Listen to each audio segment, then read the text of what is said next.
Alright, this video is long overdue. Long overdue. So, today I will be talking about my update video about listening to jazz music, who I'm listening to now, and questions I have about jazz music. Now, before I get started on the new people that I've been listening to recently, I want to talk about the older people. Now, I believe I mentioned two names in particular.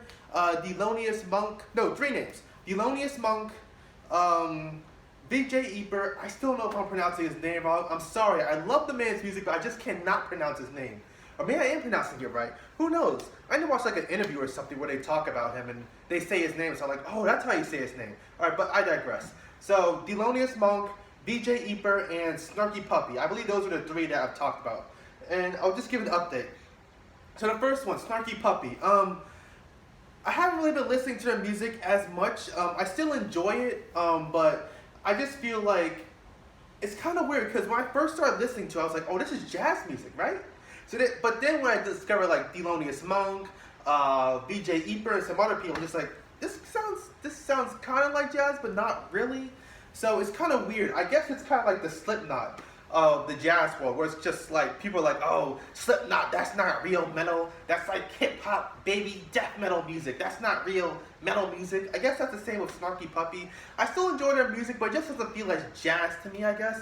Their first album seems like jazz, but over the years they kind of like digressed. They kind of, that's the wrong word. They kind of went on and kind of just become like a electronic pop group with like some jazz or rock elements. It's kind of hard to explain. But I haven't been listening to music as much. I don't hate them. I still listen to them every once in a while. But I just haven't been listening to them as much. The same with Thelonious Monk. Now, his music is very bizarre. Because the reason how I found Thelonious Monk is because I liked VJ Ebert. So I kind of looked up piano players that kind of sounded like him. And Thelonious Monk appeared. And while I do like his music, I just haven't been listening to him as much. I find his playing style kind of I don't want to say this, but complex. Yes, I know. I am a mindless pop fan, and music is too complicated for me, but I'm sorry. His playing is just kind of like really unorthodox and weird. And I don't mind that, but it's just kind of hard to like get into sometimes. So I haven't really been listening to him as much as I want to, but I still plan to listen to him more. I still have a bunch of more albums to listen to, so I haven't really formed my complete opinion on Thelonious Monk, but so far what I hear, I like it, but it's just kind of like, I like it, but I just don't want to really listen to it on repeat, if that makes sense. And VJ Ebert, I'm still listening to him. The guy is a fantastic player. He just released a song, I think, about a month ago, and he has an album coming out soon, so definitely excited about that. So, that's my update on the people I've already listened to, and now I'm going to talk about new people. Now, one person that I've really been listening to is Buddy Rich. That man is a fantastic drummer. I kind of had the history messed up because I thought, I'm going to get into rock territory because that's my favorite type of music. So I thought that drums were usually kept for just keeping the beat, right? And then I thought Keith Moon came along, the drummer for The Who. And then he just kind of made like drumming like super ultra flashy. And if you don't know, The Who kind of took off in the 60s. But then I discovered Buddy Rich, and he was like in the 40s and 50s. So he predated Keith Moon by a little bit. And his playing was flashy. Like he would do like all these crazy drum solos. I forgot what song it was. I'm so sorry. But there was this one song where he performed a drum solo just on the hi-hats, just on the syllables. And it was really interesting to hear. It wasn't really a complete solo, but it was kind of like a 20-second solo, but it was really cool.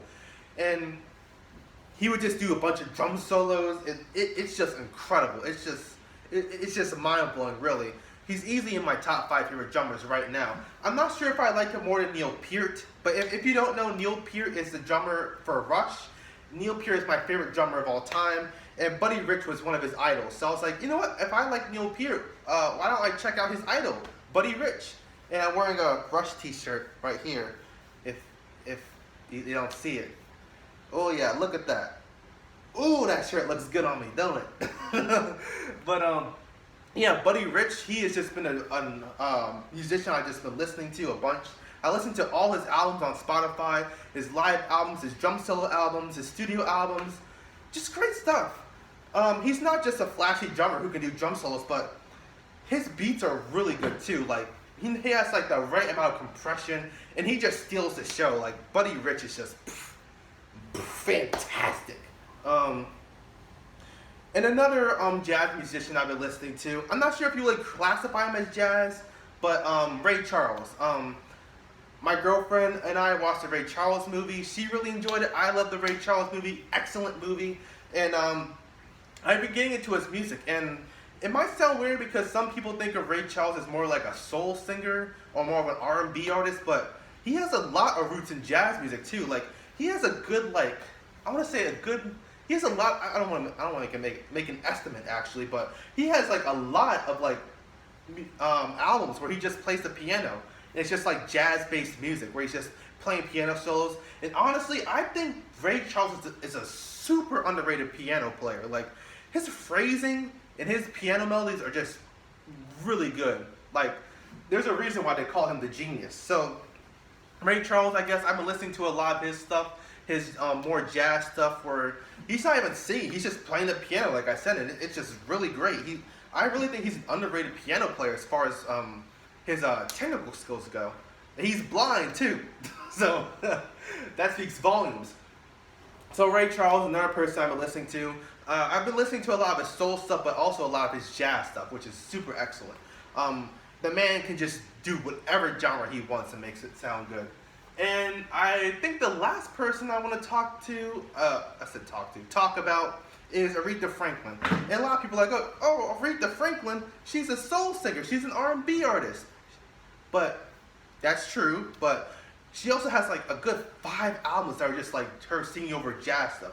Aretha Franklin can sing over anything, and jazz is no exception. She does a fantastic, wait, there's one more after Aretha Franklin, I almost forgot. But she can sing over whatever she wants. And I'm gonna say I haven't really enjoyed her jazz efforts as much as like her later soul albums, but solid stuff. She has a great voice. I believe most of the stuff she performed were covers. She performed a cover of Unforgettable. She performed like a lot of different covers. So I'm not sure how much of it is original stuff, but what she has out there, pretty good. Like I said, I prefer her soul stuff more, but her covers are pretty cool too. Her jazz stuff. And the last person I almost forgot about, Billie Holiday. I have said that I don't really like jazz vocals, but Billie Holiday is a different story. She's fantastic. She has like this really unique nasally sound that sounds really good. I also watched the Billie Holiday vs. United States movie. I have not review, but I have a discussion where I talk about it, so check that out. And yeah, my girlfriend loves to sing the song Strange Fruits. Yeah, she's a really talented person. I don't think she plays an instrument, but her vocals are definitely something else. I haven't listened to all of her stuff. I listened to a couple of singles here and there, but from what I hear, I'm definitely excited to hear more of what she has to say. So, that's my update. I'm really liking the new jazz stuff I'm listening to. I guess the only 2 jazz people you can really say is Buddy Rich and Billie Holiday, but you know, Aretha Franklin, Ray Charles, they have a sprinkle of jazz there, so I guess that still counts, right? So, that's about it. I don't really think I have any questions. I guess I am kind of warming up to the idea of like jazz vocals, like vocals in jazz music. Before I was just like, I hate swing and I hate vocal jazz because I'm not sure if it's me, but whenever someone tries to sing on a jazz song, they always sound like Frank Sinatra. Am I the only one who notices that? Like every time I hear someone sing over a jazz thing, they always sound like Frank Sinatra. I do like Frank Sinatra. I like the song My Way. So I'm not hating on Frank Sinatra, but I'm just saying like, it's just really bizarre where every time I hear like a male singer sing over jazz, they always sound like Frank Sinatra. So maybe that's something that has turned me off. But like I said, Frank Sinatra's cool. But I think that's really about it. I don't have any questions. I'm kind of finding out like the different meanings behind the different genres like bebop jazz, all that stuff. I can't really think of it right now, but yeah, I'm really getting into jazz music. And I don't know what I want to check out yet. I'll give an update where I'll talk about what else I want to check out. What are jazz singers? Frank Zappa is one. He's like a rock jazz guy, and I just noticed why I'm a guitar player, right? But I prefer to listen to jazz with like pianos, like I said, Ray Charles, Thelonious Monk, B.J. Eber. I prefer like piano jazz for some reason, even though I'm a guitar player. That's really bizarre. But yeah, I think that's it for this video. So far, still liking jazz. Sarky Puppy. I gotta see if I can listen to them again. Like I said, they don't really sound like jazz to me anymore. They sound more like electronic jazz fusion with rock, but I'm not trying to be elitist. I'm not trying to be an elitist, so don't cancel me. Yeah, I think that's all I gotta say. This video has been long enough, so I think I'm done. Peace.